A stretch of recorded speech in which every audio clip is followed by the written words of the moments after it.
क्या सूद की गुंजाइश है? क्या सूद जायज़ है? क्या नॉन मुस्लिम से सूद लेना जायज़ है?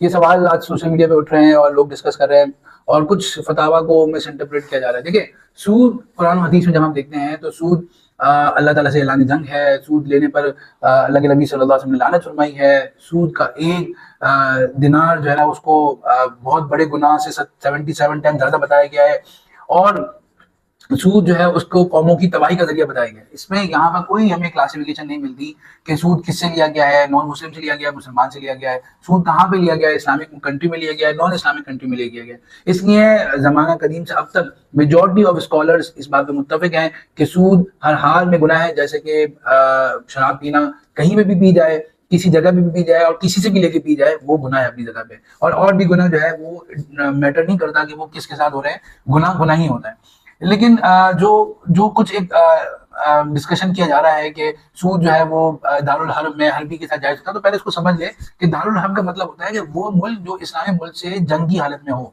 और उन्हें कोई मुआहदा ना किया हुआ हो और वो किसी तरह से भी आपसे कॉन्ट्रैक्ट में ना हो। और दारुल हर्ब में हर्बी वो गैर मुस्लिम होता है जो आपसे वीजा भी ना ले, आपके साथ जंगी हालत में भी हो। उस हाल में बाद उलमा ने ये फतवा दिया था कि अगर वहां पर एक मुसलमान जाए और सूद दे नहीं बल्कि ले और लेकर वहीं पे यूज ना करे बल्कि वहां से लेकर इस्लामी मुल्क में आ जाए, तो उसकी जंगी कवानीन की रोशनी में, इस्लाम की जिहाद के तसव्वुर की रोशनी में उसकी गुंजाइश मिलती है और वो सूद नहीं खिलाएगा। लेकिन अव्वल तो मेजॉरिटी ऑफ स्कॉलर्स ने इस बात को कबूल नहीं किया और उम्मत का हमेशा फतवा इस बात पे रहा कि ये भी नाजायज है, सूद का किसी से मामला करना भी नाजायज है।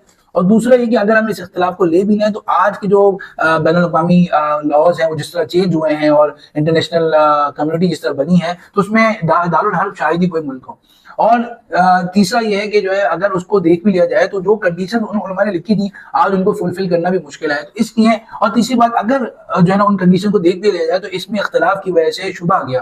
और हज़रत उमर रज़ियल्लाहु अन्हु फरमाया करते थे कि रिबा भी छोड़ दो, रिबा की जो शुबा है उसको भी छोड़ दो। तो इसलिए मुसलमान का तकाजा ये है कि वो रिबा हर हाल में छोड़ दे और सूद किसी भी फॉर्म में हो, कहीं पे भी हो, वो नाजायज है।